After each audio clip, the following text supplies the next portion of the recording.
السلام علیکم محترم ناظرین کرام. آج کل ترک ڈرامہ ڈیریلیس ارطغرل کا ذکر ہر زبان زد عام ہے. اس ڈرامے کے اندر ایسا کیا دکھایا گیا ہے کہ جس پر تمام طاغوتی و دجالی قوتیں اور مغربی دنیا خوف و ہراس میں مبتلا ہے. اس ڈرامے کو بنانے کا مقصد کیا ہے؟ کیوں لوگ اسے دیکھتے ہوئے اکتاہٹ کا شکار ہونے کی بجائے ہر اگلے لمحے اور سین کا بے صبری اور شدت سے انتظار کرتے ہیں؟ آخر کیا ہے اس ڈرامے میں جس نے ہالی ووڈ اور بالی ووڈ سمیت تمام قسم کے بننے والے ڈراموں اور فلموں میں مقبولیت کا جادو جگانے کے ساتھ ساتھ گیم آف تھرون جیسی ورلڈ سیریز کو پیچھے چھوڑتے ہوئے مغربی میڈیا کی 70 سالہ انتھک محنت کو رون کر لوگوں کو اپنا گرویدہ بنایا ہے؟ اس کے علاوہ اس ڈرامے سے متعلق ذہنوں میں ابھرنے والے تمام تجسس بھرے سوالات کا مختصر اور جامع جواب ملاحظہ کرنے کے لیے اس ویڈیو کو غور سے دیکھیے اور سنیے. اگر آپ تاریخ کے طالب علم ہیں تو اس کے حرف بحرف غور فرمائیے. محترم ناظرین کرام، انسان جو کچھ دیکھتا اور سنتا ہے اس کی شخصیت پر اس چیز کا بہت ہی گہرا اثر پڑتا ہے. صرف اتنا کی نہیں بلکہ اس کی چال ڈھال سیرت و کردار میں اس کا عکس نمایاں طور پر نظر آتا ہے. یہی وجہ ہے کہ مسلمانوں کو اپنی ثقافت اور تاریخ سے دور کرنے کے لیے اسلام مخالف قوتوں نے ایک خاص اور خفیہ انداز سے ہمیں اپنے دین اور اسلاف کی اقدار سے نہ صرف دور کیا ہے بلکہ اپنی مکاری و عیاری سے ہمیں رنگین پردے پر عریاں و فاش تصاویروں سے ہمارے ذہنوں کو ایسا عادی بنایا ہے کہ ہمارا ذہنی و قلبی سکون کا محور و مسکن یہی بلو پرنٹ اور ڈش انٹینا بن چکا ہے. محترم سامعین کرام، آپ اس بات سے بخوبی واقف ہوں گے کہ دور جدید میں سب سے بااثر چیز الیکٹرانک میڈیا بن چکا ہے جس نے ہمیں اپنے سحر میں مضبوطی سے جکڑ رکھا ہے، کیونکہ فلموں اور ڈراموں کے ذریعے ثقافتی اور نظریاتی تبدیلی اور ذہن سازی ایک بلا شبہ کامیاب تجربہ بن چکا ہے. یہی وجہ ہے کہ سالانہ اربوں روپے ٹی وی ڈراموں اور فلموں کی کمپوزنگ میں صرف کیے جا رہے ہیں، اور ان میں سب سے زیادہ دیکھی اور پسند کی جانے والی فلمیں تاریخ پر مبنی فلمیں ہوتی ہیں.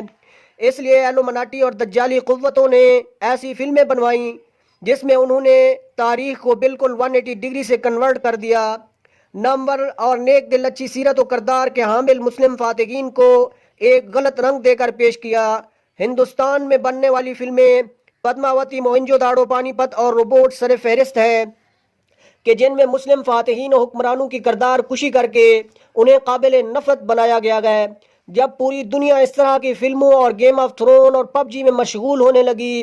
تو تب ایک اسلامی ملک نے دشمن کی ان زہریلی چالوں کو بھانپتے ہوئے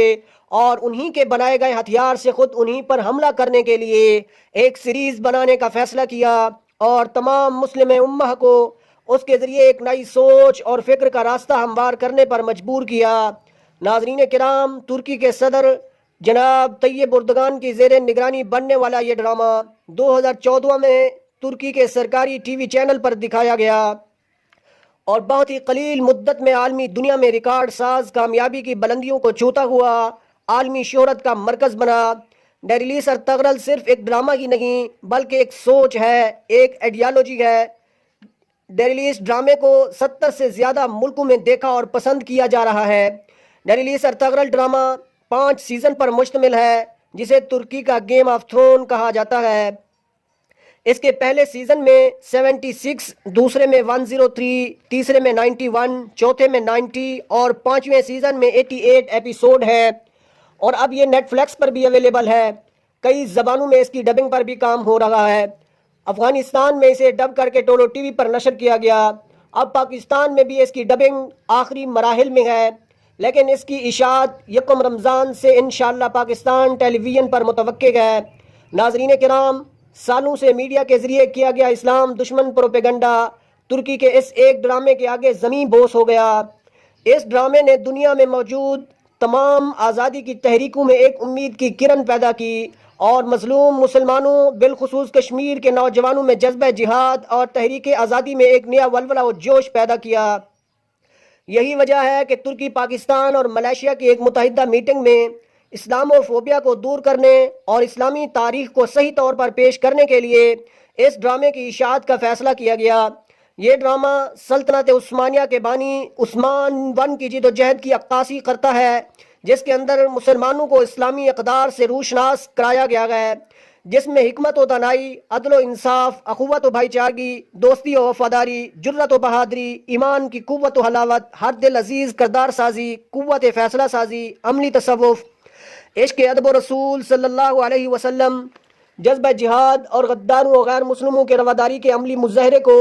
احسن انداز میں پیش کیا گیا ہے، جسے مورخین اور محققین شاید سالوں محنت کر کے بھی اس منفرد اسلوب سے سمجھانے میں کامیاب نہ ہو پاتے۔ جہاں پر یہ ڈرامہ ہمیں اسلامی اوصاف پر مبنی سیرت و کردار اور ذہن سازی کی تلقین کرتا ہے، وہیں پر یہ ہمیں بوریت اور اکتاہٹ کا احساس دلانے کی بجائے ایک ایسی مقبولیت کا جادو جگاتا ہے کہ اس کا دیکھنے والا کھانے پینے سونے جاگنے کی حدود و قیود سے بے نیاز ہو جاتا ہے۔ اس ڈرامے کی مقبولیت کا اندازہ اس بات سے لگایا جا سکتا ہے کہ 2017 میں نیو یارک ٹائمز میں ولیم آرمسٹرانگ نے لکھا تھا کہ طیب اردگان اور ترکوں کی نفسیات جاننے کے لیے ارطغرل ڈرامہ سیریز دیکھ لیجئے، اور ولیم آرمسٹرانگ کے اس جملے نے ایک پروپیگنڈے کی صورت اختیار کر لی، جس کے جواب میں ترک صدر جناب طیب اردگان نے ایک تاریخی جملہ کہا کہ شیر جب تک اپنی تاریخ خود نہیں لکھتے تب تک شکاری ہی ہیرو بنے رہتے ہیں۔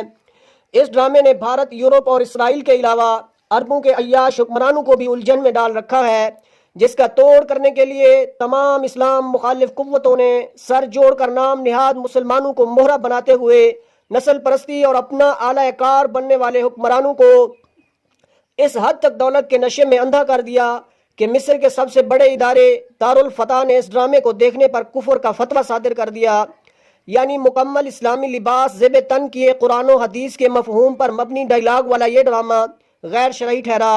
اور مغربی میڈیا کے مختصر عریاں لباس، عریانی و فحاشی کو فروغ دینے والے ڈرامے اور فلمیں حلال ٹھہریں۔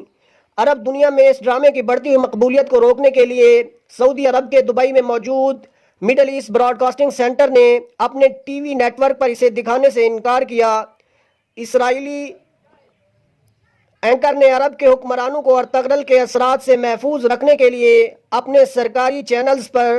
اسرائیل کی بنی سیریز دکھانے کا مشورہ دیا، اور ارطغرل کے مقابلے میں ایک سیریز بنانے کا ٹاسک دیا، جس میں سعودی ولی عہد شہزادہ سلمان نے 40 ارب ڈالر کی خطیر رقم لگا کر ایک سیریز ممالک النار کا افتتاح کرایا، جسے خود عربوں نے ہی ریجیکٹ کر دیا۔ اس ڈرامے ممالک النار، جسے انگلش میں کنگڈم آف فائر کہا جاتا ہے، میں مصر اور سلطنت عثمانیہ کے درمیان جنگی ماحول کو موضوع بنایا اور سلطنت عثمانیہ کو ولن کے رول کے طور پر انٹروڈیوس کرایا، جس میں سلطنت عثمانیہ کو حقیقی تاریخ کے برعکس مسلمانوں کا نجات دہندہ پیش کرنے کی بجائے ظالم و سفاک اور وحشی درندے کے طور پر پیش کیا۔ یوں محسوس ہوتا ہے کہ عربوں کے نزدیک ان کا بڑا دشمن ایران یا اسرائیل نہیں بلکہ ترکی ہے۔ اس ڈرامے ممالک النار کے پروڈیوسر یاسر ہراب نے لاس اینجلس ٹائمز میں گفتگو کرتے ہوئے کہا کہ سلطنت عثمانیہ کے چہرے سے اسلام کی حفاظت کا لبادہ ہٹا کر ان کے غیر معمولی جرائم کو عوام کے سامنے لانے کے لیے یہ ڈرامہ بنانا ناگزیر تھا۔ اگر اس کی بات کریں اس ڈرامے کے پس منظر کی کہ یہ کیوں بنایا گیا ہے اور اس کے اندر کیا دکھایا گیا ہے،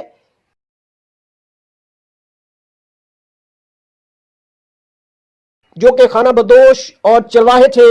اور ان کی ایک مختصر جماعت نے کس طرح 3 بر اعظموں پر مشتمل آدھی دنیا پر محیط 650 سال تک قائم رہنے والی عظیم سلطنت کی بنیاد رکھی۔ محترم ناظرین کرام، 656 ہجری بمطابق 1258 عیسوی عباسی خلافت کا خاتمہ ہوا، جس میں ہلاکو خان کی قیادت میں چنگیزیوں کی طوفانی فوج نے اپنی سلطنت کی وسعت اور اپنی دھاک بٹھانے کی غرض سے اپنے راستے میں آنے والی تمام قوتوں کو رونتے ہوئے عباسی خلافت کے دارالحکومت بغداد کا رخ کیا، اور بغداد کی گلی اور محلوں کو خون کی ندیوں اور تالابوں میں تبدیل کر دیا۔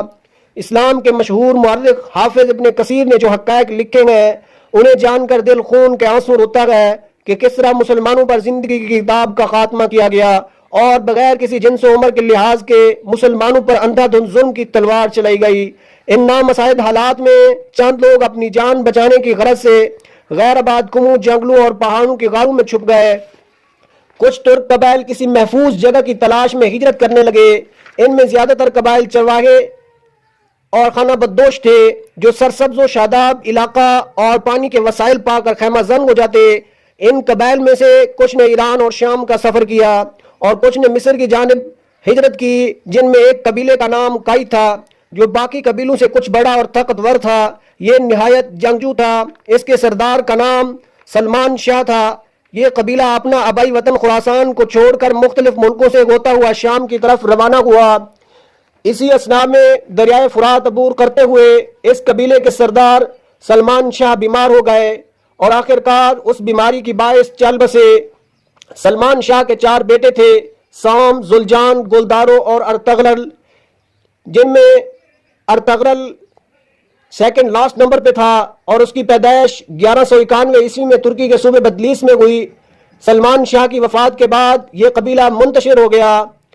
جس میں ارطغرل نے 450 گھرانوں پر مشتمل قافلہ لے کر ایشیائے کوچک کا رخ کیا اور سلجوقی سلطنت میں داخل ہو گیا۔ اس وقت سلجوقی سلطنت کے سلطان علاء الدین کیقوباد تھے، جو اپنی عدالت، صداقت، شجاعت اور سخاوت کی وجہ سے بہت مشہور تھے۔ ارطغرل نے اپنے اس خاندان کی سربراہی کرتے ہوئے اپنے قبیلے کے ہمراہ سلطان علاء الدین کیقوباد کے زیر سایہ پناہ لینے کی غرض سے اناطولیہ کا رخ کیا تو راستے میں انقرہ کے قریب اسے 2 فوجیں آپس میں مصروف جنگ نظر آئیں، جن میں ایک فوج بہت بڑی اور طاقتور تھی جبکہ دوسری فوج کم تعداد میں تھی۔ ارطغرل دونوں فوجوں سے ہی ناواقف تھے، چونکہ ارطغرل ایک بہت ہی بہادر جنگجو اور دلیر انسان تھے اور اپنی فطرت کے مطابق کم تعداد والی فوج کا ساتھ دینے کا فیصلہ کیا اور بڑی فوج پر 400 شاہ سواروں کے ساتھ اچانک اور زوردار اسلحہ حملہ کیا کہ جیتنے والی فوج بدحواس ہو کر یہ سوچتے ہوئے پسپا ہو گئی کہ شاید ان کو کہیں سے مدد مل گئی ہے۔ بعد میں معلوم ہوا کہ ارطغرل نے جس فوج کا ساتھ دیا گیا وہ سلجوقی سلطان نے ارطغرل کی جوان مردی اور بہادری سے خوش ہو کر انقرہ کا سارا علاقہ ارطغرل کو سونپ دیا۔ 1281 عیسوی میں ارطغرل کی وفات کے بعد اس کی جاگیر کی سربراہی اس کے بیٹے عثمان کے ہاتھ میں آئی، جسے عثمان اول کے نام سے جانا جاتا ہے، اور اسی کے نام سے یہ نئی بننے والی ریاست کا نام سلطنت عثمانیہ رکھا گیا، کیونکہ عثمان کی پرورش مکمل اسلامی ماحول میں ہوئی تھی اور انہیں مشہور صوفی بزرگ شیخ اکبر محی الدین ابن العربی کی صحبت کا خصوصی فیض نصیب ہوا تھا۔ اس لیے عثمان اپنے والد کی طرح نیک دل، مہربان، ادب و اخلاق کے ساتھ ساتھ گھڑ سواری، تیر اندازی، نیزہ بازی اور شمشیر زنی میں بہت ہی کمال مہارت رکھتا تھا۔ وہ انتہائی اعلیٰ اوصاف کا حامل تھا، دن کا مجاہد اور رات کا عابد ہونے کے ساتھ ساتھ انتہائی شریف النفس، سادگی پسند، مہمان نواز، فیاض، رحم دل اور مسلم امہ کا درد رکھنے والا مرد مجاہد تھا، جس نے صلاح الدین ایوبی کی ادھوری تسخیر کو مکمل انتقام میں بدلا، جس نے زمانے بھر کے ذی چشموں اور ظالم حکمرانوں کو ان کے ظلم کا حساب گنوایا اور ایمان فروشوں اور غداروں کے لیے قہر الہی بن کر ٹوٹا۔ 1299 عیسوی میں عثمان اول نے سلجوقی سلطنت سے خود مختاری کا اعلان کر کے عثمانی سلطنت کی بنیاد ڈالی، جو بعد میں اسی سلطنت کی سرحدوں کو بازنطینی سلطنت کی سرحدوں تک پھیلایا۔ انہی فتوحات کے سلسلے کو وسعت دینے کے بعد اپنا دارالحکومت بروسا منتقل کر دیا۔ ان کے دور حکومت نے عثمانی سلطنت کو وہ مضبوط بنیادیں فراہم کی کہ جن کی بدولت سلطنت عثمانیہ نے 3 براعظموں پر مشتمل آدھی دنیا پر 650 سال تک حکومت کی، جو 1299 عیسوی سے شروع ہو کر 1924 کو ایک بہت ہی مضبوط اور مربوط پروپیگنڈے کے باعث ختم ہوئی، جس کے نتیجے میں 40 نئی ریاستیں وجود میں آئیں۔ برطانیہ، فرانس، جرمنی، روس اور یہودیوں کی متحدہ کوششوں نے اس سلطنت کے خاتمے کے ساتھ ساتھ آئندہ 100 سال کے لیے خلافت کے قیام پر نہ صرف پابندی لگائی بلکہ سلطنت کی ساری جاگیروں کو قبضے میں لے کر ایسی معاشی پابندیاں لگائیں کہ ترکی ایک کٹ پتلی بن کر رہ گیا۔ اور آج الحمدللہ ترکی نے وہ کامیابیاں حاصل کی گئے کہ اب یہ دوبارہ عالمی قوتوں کی آنکھوں میں آنکھیں ڈال کر ایک صحت مند سیاست و خلافت کا کردار نبھانے کے لیے تیار کھڑا ہے۔ اپنے اسی تابناک ماضی کو مسلمانوں کے ذہن و گمان میں اجاگر کرنے کے لیے اس ڈرامے ڈیریلیس ارطغرل کی کمپوزنگ کی گئی۔ ناظرین کرام، اس ڈرامے کو پاکستان نے اپنے سرکاری T V channel P T V پر اردو ڈبنگ کے ساتھ 1 رمضان سے سوموار سے جمعرات تک شام 8 بجے نشر کرنے کا فیصلہ کیا گیا۔ میری آپ لوگوں سے اپیل ہے کہ اگر آپ چاہتے ہیں کہ آپ کی اولادیں آپ کا ادب و احترام اور آپ کی مرضی کا خیال رکھیں اور مکمل اسلامی اوصاف کا لحاظ کرتے ہوئے شریعت کے اصولوں کو اپنا شعار بنائیں تو لازمی اپنے ساتھ ساتھ اپنے بچوں کو بھی یہ ڈرامہ ضرور دکھائیں، کیونکہ آپ اس بات سے بخوبی واقف ہیں کہ مغربی پروپیگنڈے کی اسکرپٹڈ فلموں اور ڈراموں نے ہمیں والدین کی نافرمانی، ساس بہو کی لڑائی، رشتوں کے تقدس کی پامالی، بابی دیور کے افیئر چلانے کے ساتھ ساتھ طلاقیں کرانا اور من پسند شادیوں کے رواج کو فروغ دینا سکھلایا ہے۔ صرف یہی نہیں بلکہ نوجوان نسل کو ہر چند ایک نیو گرل فرینڈ اور بوائے فرینڈ کے ایٹماسفیئر کو پروموٹ کرنے کی روایات قائم کر کے انہیں بے رہ روی پر گامزن کرتے ہوئے اسلامی اقدار سے کوسوں دور کر دیا گیا۔ ان تمام باطل و فحش ڈراموں اور فلموں سے خود کو اور اپنے گھر والوں کو محفوظ رکھنے کے لیے ارطغرل سیریز ضرور دیکھیے۔ اگر آپ کو ہماری یہ کاوش پسند آئی ہے تو اس ویڈیو کو لائک کیجئے، دوستوں کے ساتھ شیئر کیجئے، ہمارے channel the guide line portal کو سبسکرائب کیجئے اور بیل آئیکن پریس کر دیجئے تاکہ آپ کو ہر انفارمیٹیو نیو آنے والی ویڈیوز کا نوٹیفیکیشن مل سکے۔ والسلام، اللہ حافظ۔